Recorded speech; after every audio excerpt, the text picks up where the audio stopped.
Kita beralih ke pertanyaan berikutnya. Berbahagialah orang yang miskin di hadapan Allah, karena merekalah yang mempunyai kerajaan sorga. Apakah dimaksudkan miskin itu adalah miskin harta dunia? Berbahagialah orang yang miskin di hadapan Allah. Matius pasal yang kelima ayat yang ketiga. Berbahagialah orang yang miskin di hadapan Allah, karena mereka lah yang mempunyai kerajaan surga. Apakah miskin di sini adalah miskin harta dunia? Tidak, saudara ya. Berbahagialah mereka yang miskin di hadapan Allah. Itu tidak berarti bahwa miskin harta. Jadi orang kalau miskin harta pasti dapat surga. Tidak. Kalau saudara miskin harta tidak percaya Yesus pun tetap masuk neraka. Tapi kalau orang kaya harta tapi percaya Yesus tetap masuk surga. Kalau saudara lihat di dalam Lukas pasal 16, cerita orang kaya dan Lazarus itu kan, orang kaya itu masuk neraka. Tapi di surga juga ada orang kaya, yaitu Abraham. Tapi di surga juga ada orang miskin, yaitu Lazarus. Jadi masuk surga, masuk neraka tidak tergantung kaya atau miskin uang. Kalau begitu pertanyaan kita, apa yang dimaksudkan dengan kata miskin? Menurut Matius pasal 5 ayat 3, berbahagialah orang yang miskin di hadapan Allah, karena mereka yang mempunyai kerajaan surga. Nah, kalau kita memperhatikan ini, berbahagialah orang yang miskin di hadapan Allah. Sebenarnya di hadapan Allah itu terjemahannya tidak harfiah. Kalau saudara melihat terjemahan Inggris, kata miskin di hadapan Allah itu dalam Alkitab King James misalnya, poor in spirit. Miskin dalam roh. Jadi jelas ini bukan urusan uang, tapi ini suatu kemiskinan dan dikatakan miskin dalam roh. Nah, apa maksudnya miskin dalam roh ini? Maksudnya begini, secara rohani dia merasa diri atau sadar diri bahwa dia ini benar-benar miskin. Nah, kalau kita bicara secara rohani, kita bisa mendapati 3 model orang ya. Ada orang-orang yang merasa diri kaya secara rohani. Maksudnya kaya secara rohani ini adalah mereka merasa diri bahwa mereka itu baik di hadapan Allah, mereka layak di hadapan Allah, mereka itu suci di hadapan Allah, mereka itu saleh di hadapan Allah. Itu orang-orang merasa demikian. Itu orang-orang yang merasa kaya secara rohani. Orang seperti ini misalnya orang Farisi dalam Lukas 18 ayat 9-12 ya, lalu dia lihat doanya orang Farisi itu ya. Dan kepada beberapa orang yang menganggap dirinya benar dan memandang rendah orang lain, nah ini orang yang kaya, menganggap diri kaya rohani. Yesus mengatakan perumpamaan ini. Ada 2 orang pergi ke bait Allah untuk berdoa. Yang seorang Farisi, yang lain pemungut cukai. Orang Farisi itu berdiri dan berdoa dalam hatinya begini, "Ya Allah, aku mengucap syukur kepadamu karena aku tidak sama seperti semua orang lain. Bukan perampok, bukan orang lalim, bukan pezina, bukan juga seperti pemungut cukai ini. Aku puasa 2 kali seminggu. Aku memberikan 1/10 dari segala penghasilanku." Saudara perhatikan bahwa dalam doa ini, dia bukan cuma merendahkan orang lain yang dia anggap berdosa atau jahat, tapi dia memamerkan kebaikannya atau kesalehannya pada Tuhan. Ini orang yang anggap diri kaya secara rohani. Ya. Contoh lain orang yang anggap diri kaya secara rohani itu jemaat Laodikia di dalam Wahyu pasal 3 ayat 17. Karena engkau berkata, "Aku kaya, aku telah memperkayakan diriku, aku tidak kekurangan apa-apa. Dan karena engkau tidak tahu bahwa engkau melarat dan malang, miskin, buta, dan telanjang." Nah, tapi mereka punya keadaan yang sesungguhnya adalah miskin, melarat, buta, telanjang. Tapi mereka menganggap mereka ini kaya dan tidak kekurangan satu apapun. Jadi inilah orang-orang yang merasa diri kaya secara rohani. Artinya mereka anggap diri baik, anggap diri saleh.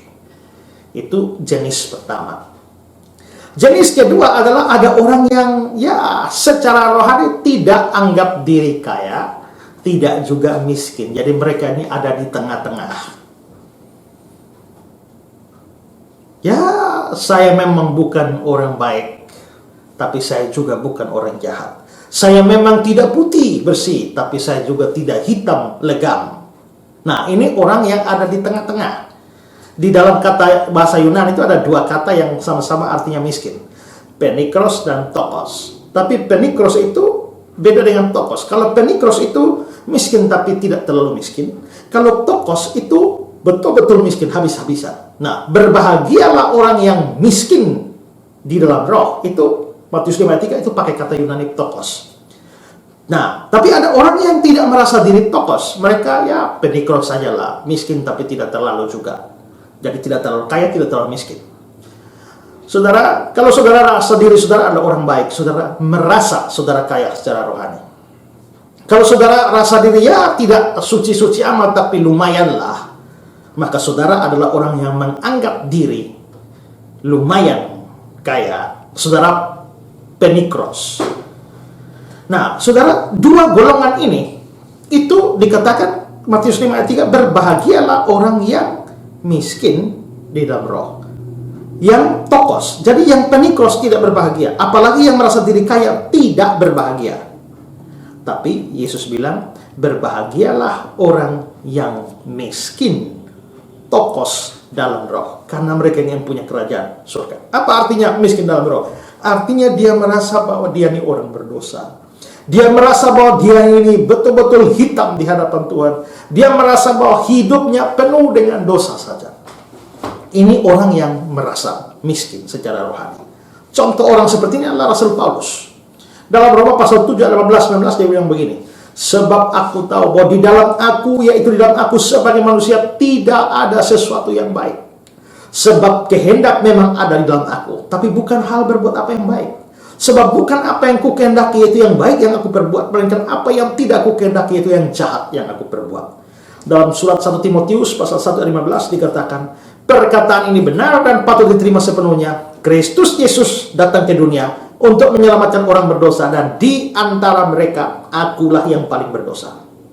Paulus rasa diri paling berdosa. Ini berarti secara rohani dia anggap dia miskin. Juga pemungut cukai dalam perumpamaan Yesus ya, yang sudah saya bacakan tadi, pemungut cukai itu ya, orang Farisi itu. Pemungut cukainya berdoa.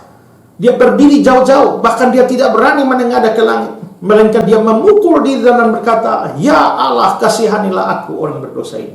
Dia anggap diri dia miskin secara rohani.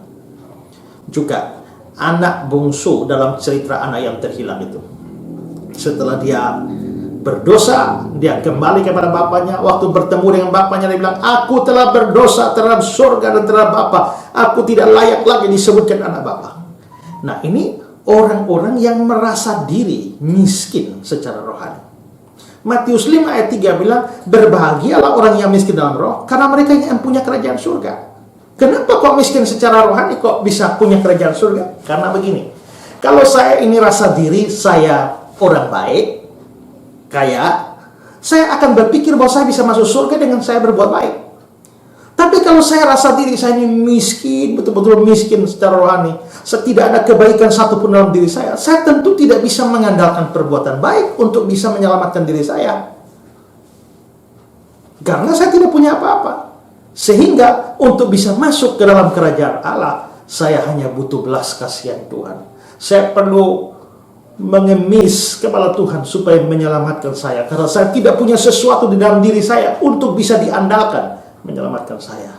Nah, orang seperti itu berbahagia karena mereka akan mendapatkan kerajaan Allah. Karena kerajaan Allah itu anugerah Tuhan kepada orang berdosa. Nah, saudara, dalam hal rohani saudara seperti apa? Ya, kalau saudara rasa diri orang baik, saudara tidak akan perlu Kristus. Kalau saudara merasa diri orang cukup baik, saudara tidak perlu Kristus. Tapi kalau saudara sadar saudara orang berdosa, bahkan sangat berdosa, terus berdosa, seluruh hidup adalah orang berdosa, saudara miskin dalam roh. Dan karenanya saudara butuh belas kasihan Tuhan untuk orang seperti saudara. Bukan orang sehat memerlukan tabib, tapi orang sakit. Yesus bilang, aku datang bukan memanggil orang benar, tapi orang berdosa. Maka saudara akan diselamatkan oleh Tuhan. Nah, itu artinya miskin secara atau miskin dalam roh yang dimaksudkan dalam Matius 5 ayat 3 itu. Ya.